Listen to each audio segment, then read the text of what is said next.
Hi welcome to my channel. ಇವತ್ತಿನ ವಿಡಿಯೋದಲ್ಲಿ ನಾವು 10ನೇ ತರಗತಿ ಸಮಾಜ ವಿಜ್ಞಾನ ಪರಿಷ್ಕೃತ 2025 ಮತ್ತು 26ನೇ ಸಾಲಿನ ಅಧ್ಯಾಯ 3 ಇತಿಹಾಸ ವಿಭಾಗ ಅಧ್ಯಾಯ 3 ಭಾರತದಲ್ಲಿ ಬ್ರಿಟಿಷ್ ಆಳ್ವಿಕೆಯ ಪರಿಣಾಮಗಳು ಈ ಒಂದು ಪಾಠದಲ್ಲಿ ಬರುವ ಅಭ್ಯಾಸ ಪ್ರಶ್ನೋತ್ತರಗಳನ್ನು ನೋಡೋಣ. ನೋಡಿ, ಹಾಗಿದ್ರೆ ಅಭ್ಯಾಸಗಳು. ಪ್ರಶ್ನೆ ನಂಬರ್ 1, ಕೆಳಗಿನ ವಾಕ್ಯಗಳಲ್ಲಿ ಖಾಲಿ ಬಿಟ್ಟ ಸ್ಥಳಗಳನ್ನು ಸೂಕ್ತ ಉತ್ತರಗಳಿಂದ ಭರ್ತಿ ಮಾಡಿ. ಪ್ರಶ್ನೆ 1, ದಿವಾನಿ ಅದಾಲತ್ ಎಂಬ ನಾಗರಿಕ ನ್ಯಾಯಾಲಯವನ್ನು ಸ್ಥಾಪಿಸಿದವನು ಡ್ಯಾಶ್. Answer Warren Hastings. ಎರಡನೇ ಪ್ರಶ್ನೆ, ಸೂಪರಿಂಟೆಂಡೆಂಟ್ ಆಫ್ ಪೊಲೀಸ್ ಹುದ್ದೆಯನ್ನು ಸೃಷ್ಟಿಸಿದವನು dash. Answer lord Cornwallis. ಪ್ರಶ್ನೆ 3, ಕಾಯಂ ಜಮೀನ್ದಾರಿ ಪದ್ಧತಿಯನ್ನು ಬಂಗಾಳ ಮತ್ತು ಬಿಹಾರ ಪ್ರಾಂತ್ಯಗಳಲ್ಲಿ ಡ್ಯಾಶ್ರಲ್ಲಿ ಜಾರಿಗೆ ತರಲಾಯಿತು. ಎಷ್ಟರಲ್ಲಿ? 1793ರಲ್ಲಿ. ಆನ್ಸರ್ 1793. ಪ್ರಶ್ನೆ 4, ಅಲೆಕ್ಸಾಂಡರ್ ರೀಡ್ ಜಾರಿಗೆ ತಂದ ಕಂದಾಯ ಪದ್ಧತಿ ಡ್ಯಾಶ್. ಆನ್ಸರ್ ರೈತವಾರಿ ಪದ್ಧತಿ. 1792 ಬಾರಾಮಹಲ್ ಪ್ರಾಂತ್ಯದಲ್ಲಿ ಜಾರಿಗೆ ತರಲಾಯಿತು. ಪ್ರಶ್ನೆ 5, ಆಧುನಿಕ ಶಿಕ್ಷಣ ವ್ಯವಸ್ಥೆಗೆ ಡ್ಯಾಶ್ ನೀಡಿದ ವರದಿ ತಳಹದಿಯಾಯಿತು. ಆನ್ಸರ್ ಮೆಕಾಲೆಯು ಕೊಟ್ಟ ವರದಿ. ಪ್ರಶ್ನೆ 6, ರೆಗ್ಯುಲೇಟಿಂಗ್ ಕಾಯ್ದೆ ಡ್ಯಾಶ್ರಲ್ಲಿ ಜಾರಿಗೆ ಬಂದಿತು. 1773. ನೆಕ್ಸ್ಟ್ ನೋಡಿ, ಕ್ವಶನ್ ನಂಬರ್ 2, ಕೆಳಗಿನ ಪ್ರಶ್ನೆಗಳಿಗೆ ಗುಂಪುಗಳಲ್ಲಿ ಚರ್ಚಿಸಿ ಉತ್ತರಿಸಿರಿ. ನೋಡಿ, 7ನೇ ಪ್ರಶ್ನೆ, ಈಸ್ಟ್ ಇಂಡಿಯಾ ಕಂಪನಿ ಮೂಲಕ ದೇಶದಲ್ಲಿ ಬ್ರಿಟಿಷರು ರೂಪಿಸಿದ ನ್ಯಾಯಾಂಗ ವ್ಯವಸ್ಥೆಯನ್ನು ವಿಶ್ಲೇಷಿಸಿ. ನೋಡಿ ಉತ್ತರ, 1772ರಲ್ಲಿ ಗವರ್ನರ್ ಆಗಿ ಅಧಿಕಾರ ವಹಿಸಿಕೊಂಡ ವಾರನ್ ಹೇಸ್ಟಿಂಗ್ ಜಾರಿಗೆ ತಂದ ಹೊಸ ಯೋಜನೆಯ ಪ್ರಕಾರ ಪ್ರತಿ ಜಿಲ್ಲೆಯು 2 ಬಗೆಯ ನ್ಯಾಯಾಲಯಗಳನ್ನು ಹೊಂದಿರಬೇಕಿತ್ತು. ಅವುಗಳೆಂದರೆ ದಿವಾನಿ ಅದಾಲತ್ ಮತ್ತು ನಿಜಾಮತ್ ಅದಾಲತ್. ನೋಡಿ, ದಿವಾನಿ ಅದಾಲತ್ ನ್ಯಾಯಾಲಯದಲ್ಲಿ ಇದು ಒಂದು ನಾಗರಿಕ ನ್ಯಾಯಾಲಯವಾಗಿತ್ತು. ನಾಗರಿಕ ನ್ಯಾಯದಾನದ ಸಂದರ್ಭದಲ್ಲಿ ಹಿಂದೂಗಳಿಗೆ ಹಿಂದೂ ಶಾಸ್ತ್ರ ಗ್ರಂಥಗಳ ಪ್ರಕಾರನೇ ಮತ್ತು ಮುಸ್ಲಿಮರಿಗೆ ಷರತ್ ಕಾನೂನುಗಳ ಪ್ರಕಾರ ನ್ಯಾಯ ನೀಡಲಾಗುತ್ತಿತ್ತು. ಯಾವ ನ್ಯಾಯಾಲಯದಲ್ಲಿ? ದಿವಾನಿ ಅದಾಲತ್ ಎಂಬ ನ್ಯಾಯಾಲಯದಲ್ಲಿ. ಇನ್ನು ನಾಗರಿಕ ನ್ಯಾಯಾಲಯಗಳು ಯುರೋಪಿನ ಜಿಲ್ಲಾಧಿಕಾರಿಗಳ ಅಧ್ಯಕ್ಷತೆಯಲ್ಲಿ ಕಾರ್ಯನಿರ್ವಹಿಸುತ್ತಿದ್ದವು. ಇನ್ನು ಎರಡನೇ ನ್ಯಾಯಾಲಯ ನಿಜಾಮತ್ ಅದಾಲತ್. ನೋಡಿ, ಇದು ಒಂದು ಅಪರಾಧ ನ್ಯಾಯಾಲಯವಾಗಿತ್ತು. ಅಪರಾಧ ಪ್ರಕರಣಗಳು ಬಂದಾಗ ಎಲ್ಲರಿಗೂ ಇಸ್ಲಾಂ ಕಾನೂನುಗಳ ಅನುಸಾರ ವಿಚಾರಣೆ ನಡೆಸಲಾಗುತ್ತಿತ್ತು. ಇನ್ನು ಕ್ರಮೇಣ ಬ್ರಿಟಿಷ್ ಕಾನೂನುಗಳನ್ನು ಜಾರಿಗೊಳಿಸುವ ಮೂಲಕ ಅಪರಾಧ ಕಾನೂನುಗಳಲ್ಲಿ ಬದಲಾವಣೆಯನ್ನು ತರಲಾಯಿತು. ಅಪರಾಧ ನ್ಯಾಯಾಲಯಗಳು ಅಂದರೆ ನಿಜಾಮತ್ ಅದಾಲತ್ಗೆ ಅಪರಾಧ ನ್ಯಾಯಾಲಯ ಅಂತ ಕರಿತಿದ್ರು. ಇನ್ನು ಅಪರಾಧ ನ್ಯಾಯಾಲಯಗಳು ಕಾಜಿಗಳ ಅಧೀನದಲ್ಲಿದ್ದರೂ ಯುರೋಪಿಯನ್ನರ ಮೇಲ್ವಿಚಾರಣೆಯಲ್ಲಿಯೇ ಕಾರ್ಯನಿರ್ವಹಿಸಬೇಕಾಗಿತ್ತು. ಈ ರೀತಿ ಗವರ್ನರ್ ಆಗಿ ಈಸ್ಟ್ ಇಂಡಿಯಾ ಕಂಪನಿ ಮೂಲಕ ದೇಶದಲ್ಲಿ ಬ್ರಿಟಿಷರು ರೂಪಿಸಿದ ನ್ಯಾಯಾಂಗ ವ್ಯವಸ್ಥೆಯಾಗಿತ್ತು. ಇನ್ನು ನೆಕ್ಸ್ಟ್ ನೋಡಿ, ಪ್ರಶ್ನೆ 8, ಬ್ರಿಟಿಷರ ಕಾಲದಲ್ಲಿ ಪೊಲೀಸ್ ವ್ಯವಸ್ಥೆಯಲ್ಲಿ ತಂದಂತಹ ಸುಧಾರಣೆಗಳಾವುವು? ಆನ್ಸರ್ ನೋಡಿ, ಆಂತರಿಕ ಶಾಂತಿ ಸುವ್ಯವಸ್ಥೆಯನ್ನು ಕಾಪಾಡುವ ಜವಾಬ್ದಾರಿಯನ್ನು ಹೊತ್ತಿರುವ ವರ್ಗವೇ ಯಾವುದಾಗಿತ್ತು? ಪೊಲೀಸರ ಒಂದು ವರ್ಗವಾಗಿತ್ತು. ಇನ್ನು ಲಾರ್ಡ್ ಕಾರ್ನ್ ವಾಲಿಸ್ ವ್ಯವಸ್ಥಿತವಾದ ಪೊಲೀಸ್ ವಿಭಾಗವನ್ನು ಜಾರಿಗೆ ತಂದನು. ಸೂಪರಿಂಟೆಂಡೆಂಟ್ ಆಫ್ ಪೊಲೀಸ್ SP ಹುದ್ದೆಯನ್ನು ಸೃಷ್ಟಿಸಿದನು. ಯಾರು? Lord corn Wallis superintendent of police ಅಂದರೆ SP ಹುದ್ದೆಯನ್ನು ಮೊದಲು ಸೃಷ್ಟಿಸಿದವನು ಲಾರ್ಡ್ ಕಾರ್ನ್ ವಾಲಿಸ್. ಇನ್ನು 1793ರಲ್ಲಿ ಪ್ರತಿ ಜಿಲ್ಲೆಯನ್ನು ಠಾಣೆಗಳಾಗಿ ವಿಭಜಿಸಿ ಪ್ರತಿ ಠಾಣೆಯನ್ನು ಕೊತ್ವಾಲರ ಅಧೀನದಲ್ಲಿ, ಇನ್ನು ಹಳ್ಳಿಗಳು ಚೌಕಿದಾರರ ಅಧೀನದಲ್ಲಿ ಇರುವಂತೆ ಮಾಡಿದ. ಇನ್ನು ಕೊತ್ವಾಲರುಗಳು ಹಳ್ಳಿಗಳ ಮಟ್ಟದಲ್ಲಿ ಕಳ್ಳತನ, ಅಪರಾಧಗಳು, ದರೋಡೆಗಳ ನಿಯಂತ್ರಣದ ಜವಾಬ್ದಾರಿಯನ್ನು ಹೊಂದಿದ್ದರು. ನೆಕ್ಸ್ಟ್ 1770ರ ದಶಕದಲ್ಲಿ ಭೀಕರ ಕ್ಷಾಮ ಭೀತಿಯಿಂದ ಇಡೀ ಪೊಲೀಸ್ ವ್ಯವಸ್ಥೆಯನ್ನು ಬ್ರಿಟಿಷ್ ಅಧಿಕಾರಿಗಳ ಅಧೀನಕ್ಕೊಳಪಡಿಸಲಾಯಿತು. 1781ರಲ್ಲಿ ಬ್ರಿಟಿಷ್ ಮ್ಯಾಜಿಸ್ಟ್ರೇಟ್ಗಳನ್ನು ನೇಮಕ ಮಾಡುವ ಪದ್ಧತಿ ಜಾರಿಗೊಂಡಿತು.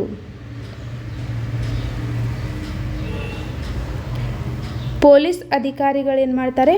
ಮ್ಯಾಜಿಸ್ಟ್ರೇಟ್ಗಳ ಅಧೀನಕ್ಕೊಳಪಟ್ಟರು. ನೆಕ್ಸ್ಟ್ 1861ರಲ್ಲಿ ಪೊಲೀಸ್ ಕಾಯ್ದೆಯನ್ನು ಜಾರಿಗೊಳಿಸಲಾಯಿತು. ಇದು ಕಾನೂನು ಮತ್ತು ಸುವ್ಯವಸ್ಥೆ ಆಡಳಿತಕ್ಕೆ ಅಡಿಪಾಯವಾಯಿತು. ಅಧಿಕಾರಿಗಳ ನೇಮಕಾತಿಯಲ್ಲಿ ಭಾರತೀಯರಿಗೆ ಅವಕಾಶವಿರಲಿಲ್ಲ. 1992ರ ಪೊಲೀಸ್ ಕಮಿಷನ್ ಕಾಯ್ದೆ ವಿದ್ಯಾರ್ಹತೆಯನ್ನು ಪಡೆದವರನ್ನು ಅಧಿಕಾರಿಯ ಹುದ್ದೆಗೆ ನೇಮಿಸುವ ಅವಕಾಶವನ್ನು ಕಲ್ಪಿಸಿತು.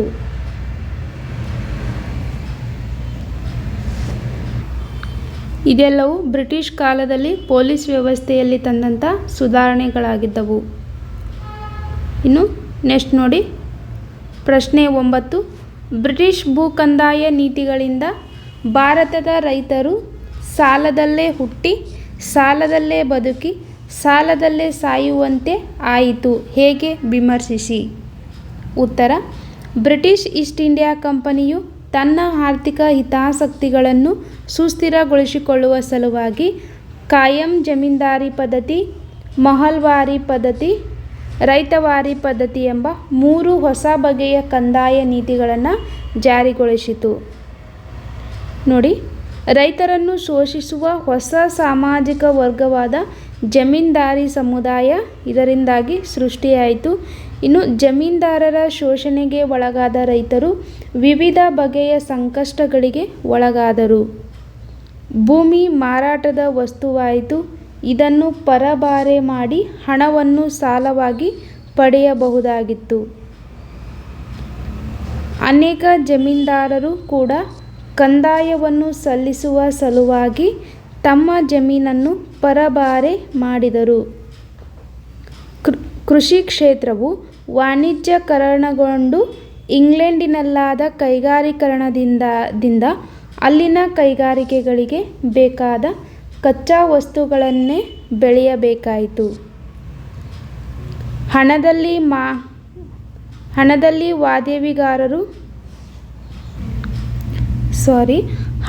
ಲೇವಾದೇವಿಗಾರರು ಬಲಿಷ್ಠರಾಗತೊಡಗಿದರು. ಈ ರೀತಿ ಚಾರ್ಲ್ಸ್ ಮೆಟ್ಕಾಫ್ ಅವರು ಹೇಳುವಂತೆ ಬ್ರಿಟಿಷ್ ಭೂ ಕಂದಾಯ ನೀತಿಗಳಿಂದ ಭಾರತದ ರೈತರು ಸಾಲದಲ್ಲೇ ಹುಟ್ಟಿ, ಸಾಲದಲ್ಲೇ ಬದುಕಿ, ಸಾಲದಲ್ಲೇ ಸತ್ತರು. ನೆಕ್ಸ್ಟ್ ನೋಡಿ, ರೈತವಾರಿ ಪದ್ಧತಿಯು ಒಳಗೊಂಡಿದ್ದ ಪ್ರಮುಖ ಅಂಶಗಳು ಯಾವುವು? 10ನೇ ಪ್ರಶ್ನೆ.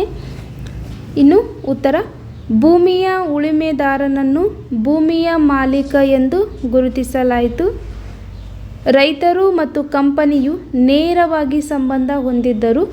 ಮಾಲೀಕರು ಕೃಷಿ ಭೂಮಿಯಲ್ಲಿ ಪಡೆದ ಉತ್ಪನ್ನದ 50% ಭಾಗವನ್ನು ಕಂದಾಯದ ರೂಪದಲ್ಲಿ ಸರ್ಕಾರಕ್ಕೆ ಸಲ್ಲಿಸಬೇಕಾಗಿತ್ತು. ಇನ್ನು ಭೂ ತೆರಿಗೆಗೆ 30 ವರ್ಷಗಳ ಅಧಿಕಾರವಿತ್ತು.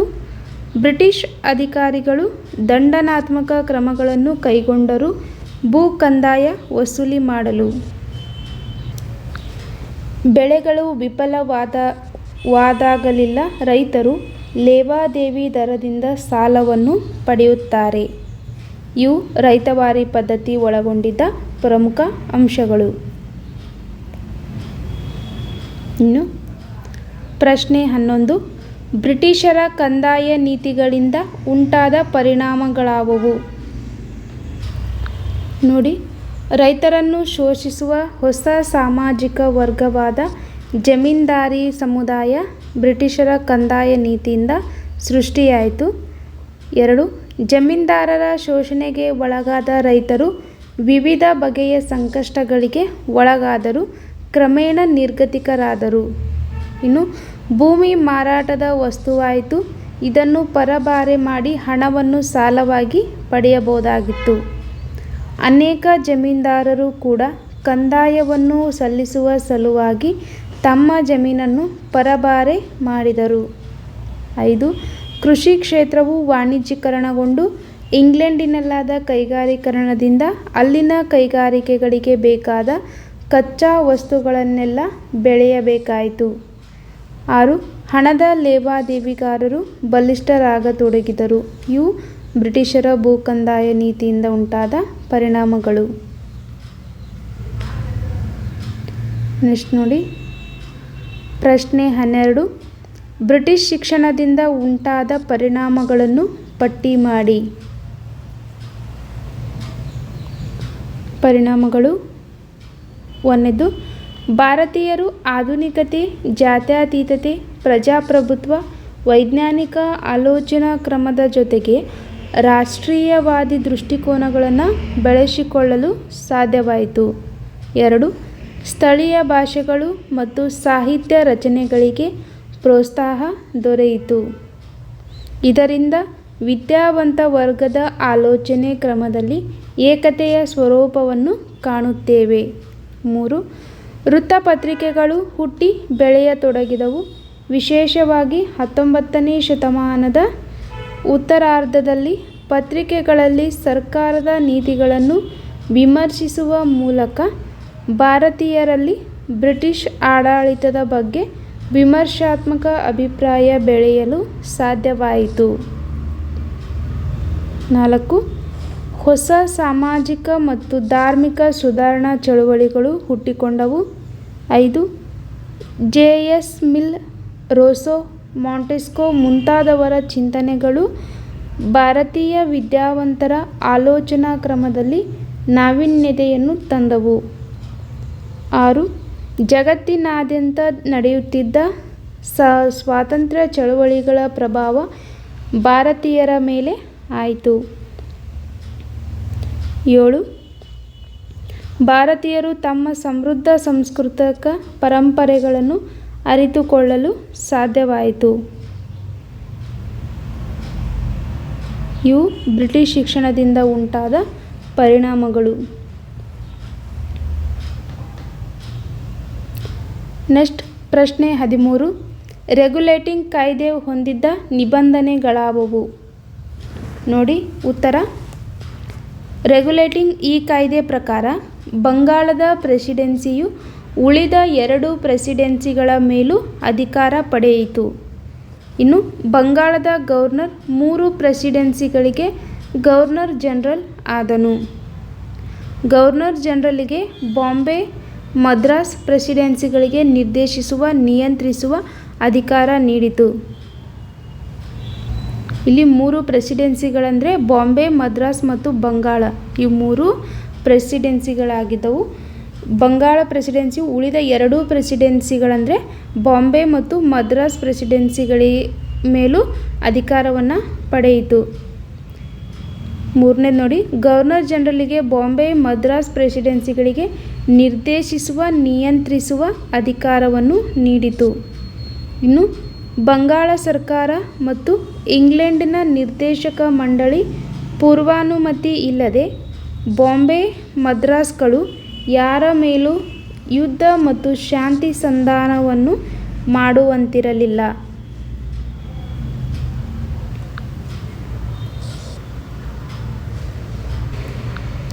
ಕಲ್ಕತ್ತಾದಲ್ಲಿ ಸುಪ್ರೀಂ ಕೋರ್ಟ್ ಸ್ಥಾಪನೆಯಾಯಿತು. ಇನ್ನು ರಾಬರ್ಟ್ ಕ್ಲೈವ್ನ ದ್ವಿಸರ್ಕಾರ ರದ್ದಾಯಿತು. ಲಾರ್ಡ್ ವಾರನ್ ಹೇಸ್ಟಿಂಗ್ಸ್ ಬಂಗಾಳದ ಮೊದಲ ಗವರ್ನರ್ ಜನರಲ್ ಆದನು. ಬಂಗಾಳದ ಮೊದಲ ಗವರ್ನರ್ ಜನರಲ್ ಯಾರಪ್ಪ ಅಂದರೆ ಲಾರ್ಡ್ ವಾರನ್ ಹೇಸ್ಟಿಂಗ್. ಇದು ಬ್ರಿಟಿಷ್ ಆಡಳಿತ ವ್ಯವಸ್ಥೆಯನ್ನು ಇಂಗ್ಲೆಂಡಿನ ಸರ್ಕಾರದ ಅಧೀನಕ್ಕೆ ತರುವ ಪ್ರಯತ್ನದ ಒಂದು ನಿರ್ಣಯವಾಗಿತ್ತು. ಇದಿಷ್ಟು ರೆಗ್ಯುಲೇಟಿಂಗ್ ಕಾಯ್ದೆ ಹೊಂದಿದ್ದ ನಿಬಂಧನೆಗಳು.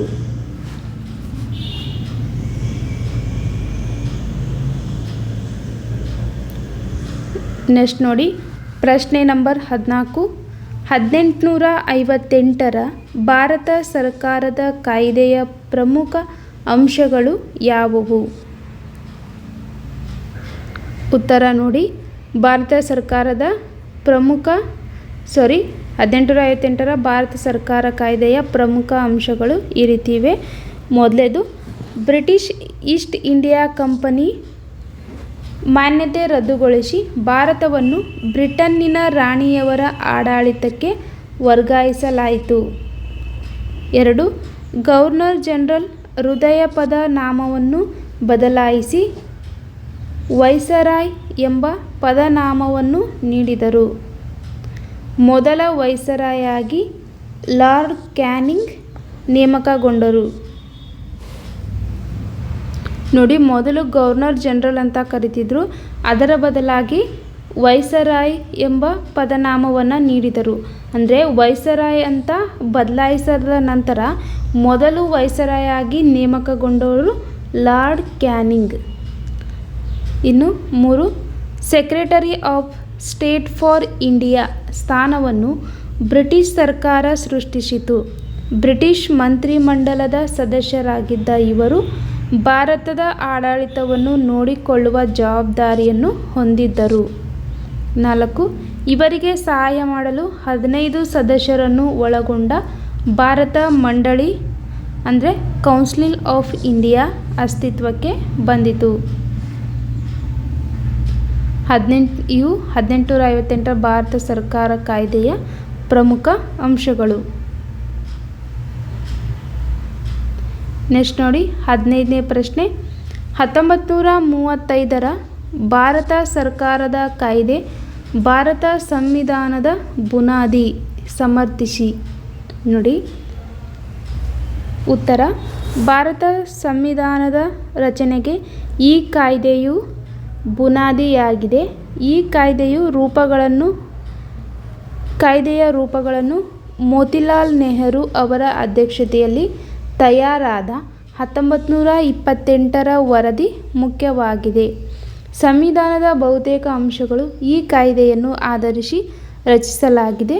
ಈ ಕಾಯ್ದೆಯು ಭಾರತಕ್ಕೆ ಸಂಪೂರ್ಣ ಜವಾಬ್ದಾರಿಯುತ ಸರ್ಕಾರ ರಚಿಸಲು ಅವಕಾಶವನ್ನು ನೀಡಿತು.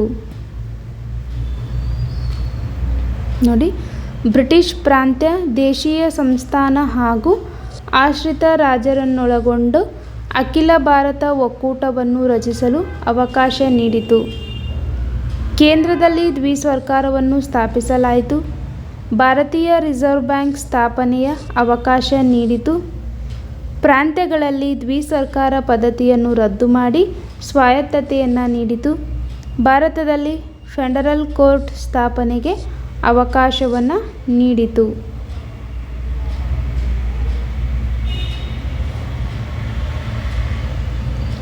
ನೆಕ್ಸ್ಟ್ ನೋಡಿ, ಪ್ರಶ್ನೆ 16. 1919ರ ಕಾಯ್ದೆಯ ಪ್ರಮುಖ ಅಂಶಗಳು ಯಾವುವು?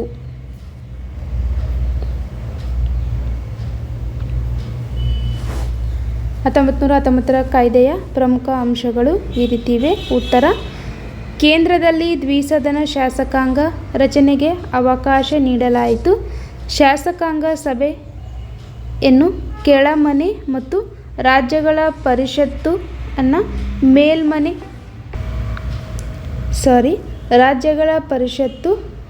ಮೇಲ್ಮನೆಯನ್ನು ರಚಿಸಲಾಯಿತು. ಇಲ್ಲಿ ಶಾಸಕಾಂಗ ಸಭೆಯನ್ನು ಕೆಳಮನೆ ಅಂತ ಕರೆದ್ರೆ ರಾಜ್ಯಗಳ ಪರಿಷತ್ತು ಇದನ್ನು ಮೇಲ್ಮನೆ ಅಂತ ಕರಿತಾ ಇದ್ರು. ನೋಡಿ, ಪ್ರಾಂತ್ಯಗಳಲ್ಲಿ ದ್ವಿಸರ್ಕಾರ ಪದ್ಧತಿಗೆ ಅವಕಾಶ ನೀಡಲಾಯಿತು. ಇನ್ನು ಭಾರತಕ್ಕೆ ಒಬ್ಬ ಹೈಕಮಿಷನರನ್ನು ನೇಮಕ ಮಾಡಲಾಯಿತು. ಸ್ವಯಂ ಆಡಳಿತವುಳ್ಳ ಸ್ಥಳೀಯ ಸಂಸ್ಥೆಗಳ ಅಭಿವೃದ್ಧಿಗೆ ಭರವಸೆಯನ್ನು ನೀಡಲಾಯಿತು. ನೆಕ್ಸ್ಟ್, ಕೇಂದ್ರದ ಬಜೆಟ್ನಿಂದ ಪ್ರಾಂತ್ಯಗಳ ಬಜೆಟನ್ನು ಬೇರ್ಪಡಿಸಲಾಯಿತು. ಇನ್ನು ಪ್ರತ್ಯೇಕ ಚುನಾವಣಾ ಮತಗಟ್ಟೆ ವ್ಯವಸ್ಥೆಯನ್ನು ಮುಸ್ಲಿಂ, ಸಿಖ್, ಆಂಗ್ಲೋ ಭಾರತ ಮತ್ತು ಯುರೋಪಿಯನ್ನರಿಗೆ ವಿಸ್ತರಿಸಲಾಯಿತು. 1919ರ ಕಾಯ್ದೆಯ ಪ್ರಮುಖ ಅಂಶಗಳು ಇವು. ಇನ್ನು ನೋಡಿ, ಇಲ್ಲಿಗೆ ಅಧ್ಯಾಯ 3 ಭಾರತದಲ್ಲಿ ಬ್ರಿಟಿಷ್ ಆಳ್ವಿಕೆಯಿಂದಾದ ಪರಿಣಾಮಗಳು ಅಲ್ಲಿ ಬರುವ ಅಭ್ಯಾಸ ಪ್ರಶ್ನೋತ್ತರಗಳು ಮುಕ್ತಾಯವಾಯಿತು. ಇನ್ನು ಮೊದಲನೇ ಅಧ್ಯಾಯ ಮತ್ತು ಹಾಗೂ 2ನೇ ಅಧ್ಯಾಯದ ಅಭ್ಯಾಸ ಪ್ರಶ್ನೋತ್ತರಗಳನ್ನು ನಮ್ಮ ಚಾನಲಲ್ಲಿ ನಾನು ಈಗಾಗಲೇ ವಿಡಿಯೋ ಮಾಡಿ ಹಾಕಿದ್ದೀನಿ. ಯಾರಾದರೂ ನೋಡಿಲ್ಲ ಅಂದರೆ ನೋಡಿ. ಹಾಗೆ ಮುಂದಿನ ವಿಡಿಯೋಗಳಿಗಾಗಿ ನಮ್ಮ ಚಾನಲನ್ನು ಸಬ್ಸ್ಕ್ರೈಬ್ ಮಾಡಿ ಹಾಗೂ ಶೇರ್ ಮಾಡಿ. ಮತ್ತೆ ಏನಾದರೂ ವಿಡಿಯೋ ಬೇಕಿದ್ದರೆ ಕಮೆಂಟ್ ಮಾಡಿ. Thank you.